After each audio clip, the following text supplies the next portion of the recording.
Chris, you know it's all about the boom. Rose boom. Adam Cole, baby. Rose boom, baby. Christian Dan Rose Morgan, boom, baby. Dan Morgan, baby. He's doing his thing. Yeah, he is. He's doing the thing. Also brought a guy back to the state of North Carolina. Let's get this sucker started. Get dialed in, Panthers fans. Here comes an in-depth look at your team. Exclusive interviews. Locker room insight. Let's huddle up for Panthers Playbook. Here are your hosts, Dennis Cox and Chris Lea. Welcome back to another episode of Panthers Playbook. That's Chris Lea, Dennis Cox here with you. By the way, leave your thoughts in the comment section. What has been your favorite off-season edition so far here in free agency? Let us know. What's been your favorite edition? But Chris, one edition that happened the day that we're recording this, Wednesday, Rico Dowdle, native North Carolinian coming home, the running back. I like it as a 1-2 punch there in the backfield with Chuba Hubbard. I still think they should add a running back possibly in the draft, but we'll go talk that here in a little bit. But Rico Dowdle had over 1,000 yards for the for the Dallas Cowboys last year. He almost had 1,000 yards for the Carolina Panthers. He almost had. He almost did. But a 1-year contract, $3 million base, could potentially get upwards of over $6 million depending on incentives and those kinds of things. But a 1-year deal for a guy that's built similar, runs similar to Chuba Hubbard, I don't mind the move. Actually, in fact, Chris, I like it. I like it. I really like it. It was probably the biggest surprise for me. Yeah. I wouldn't say it's my favorite move. It's one of my favorite moves that Dan Morgan has done. Not the favorite, but it was probably the biggest surprise to see his name come across. And because he was just one of those, like there's a few running backs like right now, if you watched, 2024 Carolina Panthers, you hear their name and you kind of like, and Rico Dowdle is one of those guys because he gave us some games that we really just reamed the Panthers out. I mean, Let's go back to it. 25 carries, 149 yards, averages 6 yards per carry, and his long was only 12. So it's not like he was just, getting 30s and 40s and all of a sudden that's how he got the 149. No.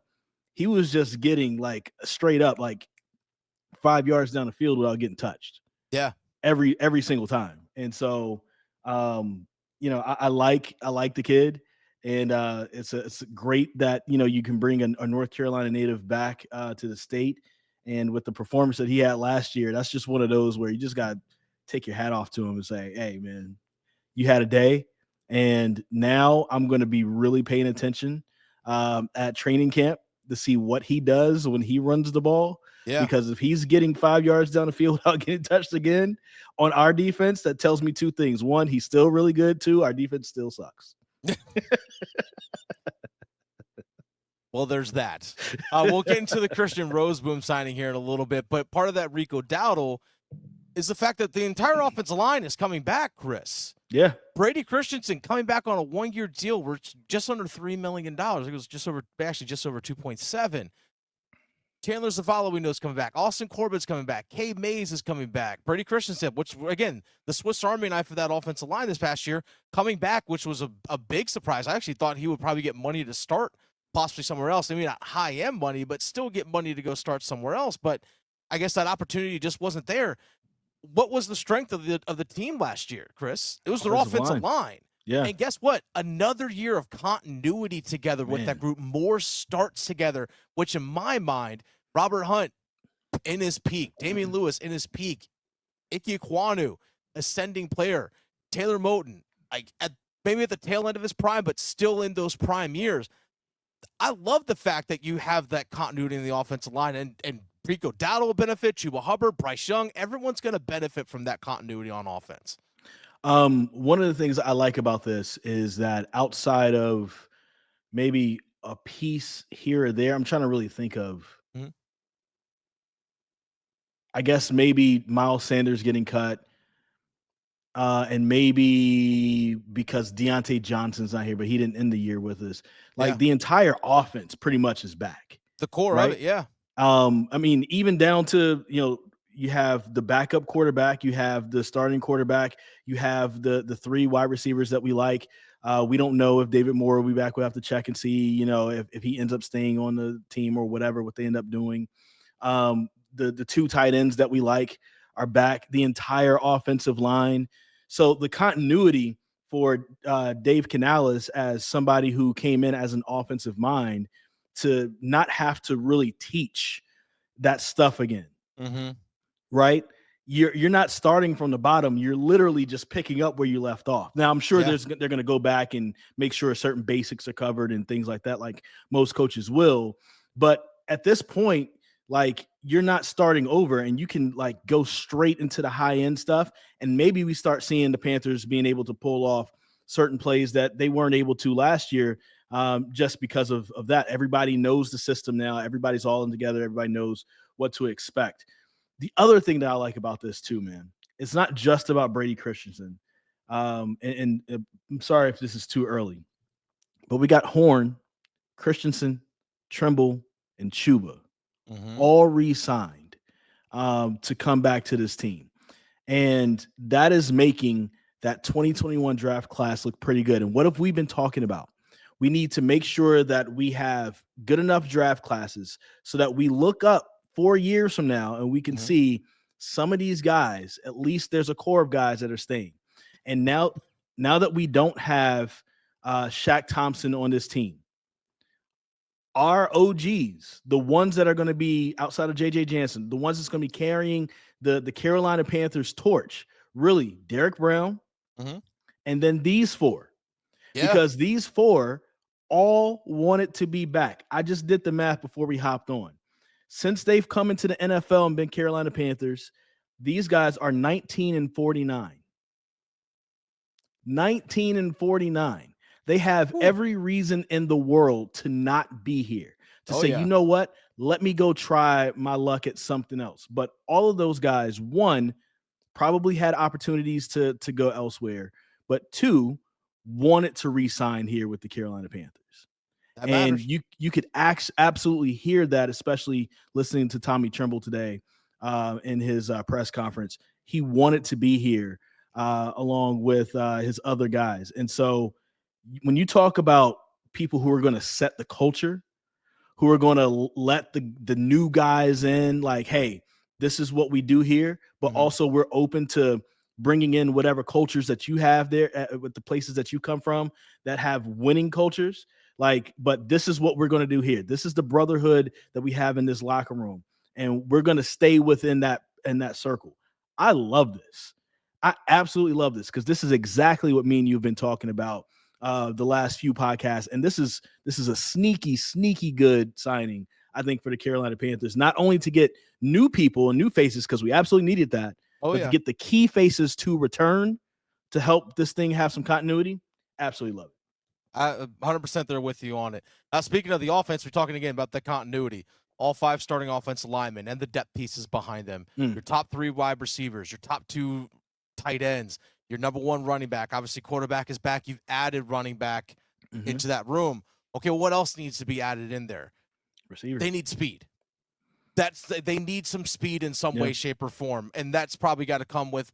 I still think they draft a running back with the depth of running backs that are in this class. Rico Dowdle, again, only signed for 1 year. Someone that can change the pace as a running back. Someone that can be speed. To me, I like the idea of Brashard Smith from SMU, who actually was a former wide receiver at Miami, got to SMU, moved to running back. So he has those receiver skills, so he can line up in the slot and still be that, or be in the backfield. Still can run him, use him in the pass game, kind of like Miles Sanders. I was going to say, what's the one thing I liked about Miles Sanders? Was that? As soon as you did that, I was like, I know exactly where you're going with this one. But that skill set, but on a rookie deal, because guess what? Let's say Chuba gets nicked up. Rico Dowdle can still be what Chuba Hubbard is, right? He can still take that role, and you still have the change of pace back that can still be the complement in the offense. That's what I want to see. Speed in some way, shape, or form, not only in the backfield, but out wide as well. Maybe that comes in the form of, if they find a number 1 receiver in the draft, let's say they do go Tet McMillan. Maybe that is the route that they go. Maybe they trade down, they draft Robert Gold, and whatever it is that they do, they need some level of speed on the perimeter as well. Someone that can stretch the defense in some way, shape, or form. That, to me, is the biggest need on this offense. It's speed. Yeah, it's absolutely needed, and I do expect that to be addressed in the draft. Mm-hmm. And I'll say this, just overall with free agency and what we have here, I think what Dan Morgan did exceeded my expectations so far. I wouldn't say I had low expectations, but I think after last year, I felt like last year was so good because you knew that you instantly got better, and those players lived up to it when it came down to the offensive line. That was a lot of what I was thinking about. And so like now I will say they're going into the draft where I expected them to go like out of your 9 picks, if you keep all of them and don't trade any away for other players or whatever, you better go at least 6 defense. And now I'm like, they don't necessarily have to. He is in a position where I think you can really go best available after the first round, because I'm not going to move on this.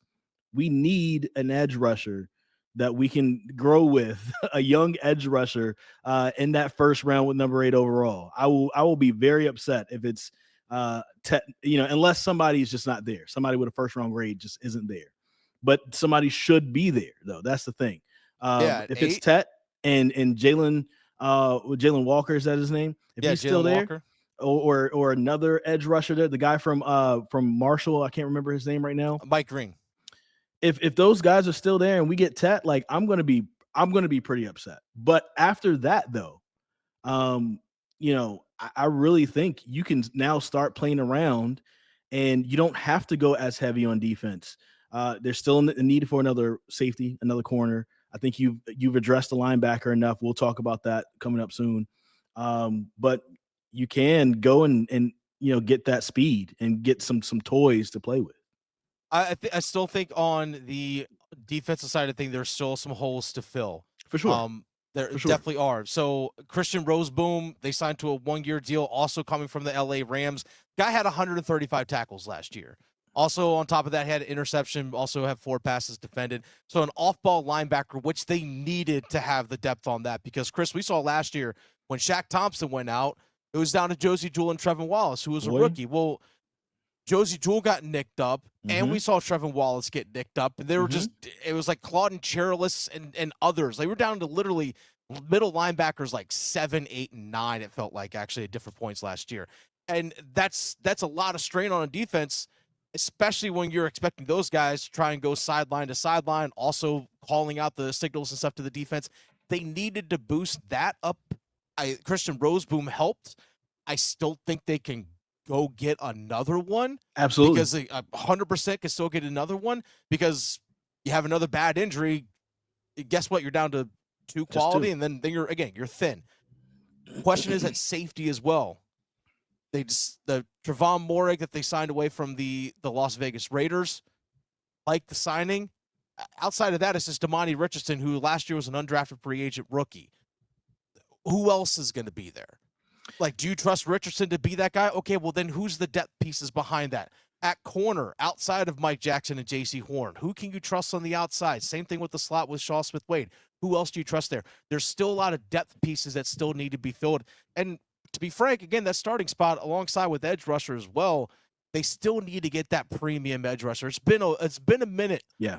By the way, it's been a minute since they've had someone get double-digit sacks. Yeah. It's been a minute. And that's one of the reasons why I still think at number 8 you've got to go edge rusher, because you're not done there. You absolutely have to go get that there.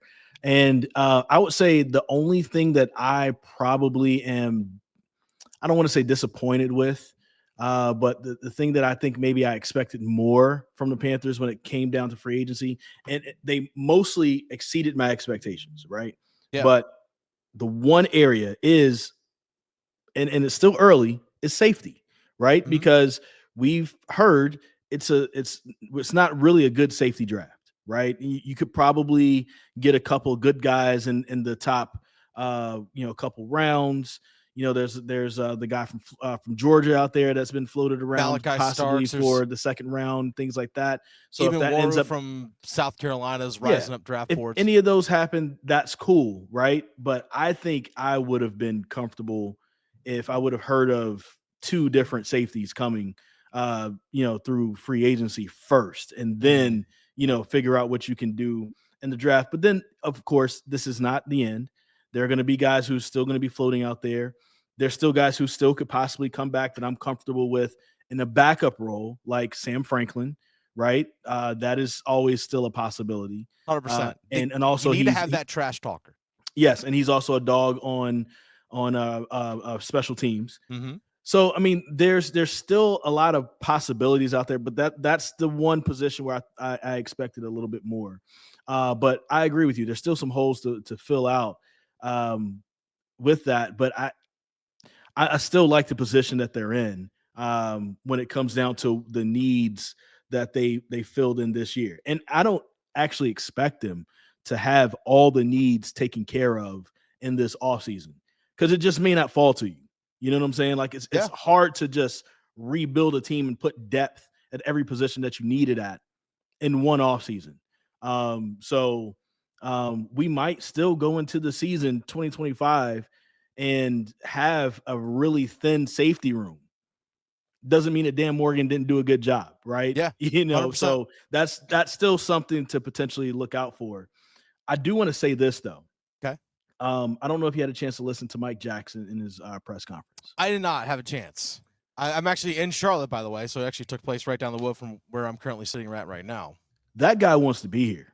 Yeah, I did see some of the quotes. Yes, like listening to it and what he's saying, like as far as how his career has gone, the teams he's been cut from, and he's gonna get a chance to see the Cowboys. He's gonna get a chance to see the Patriots. He's gonna get a chance to see the Seattle Seahawks.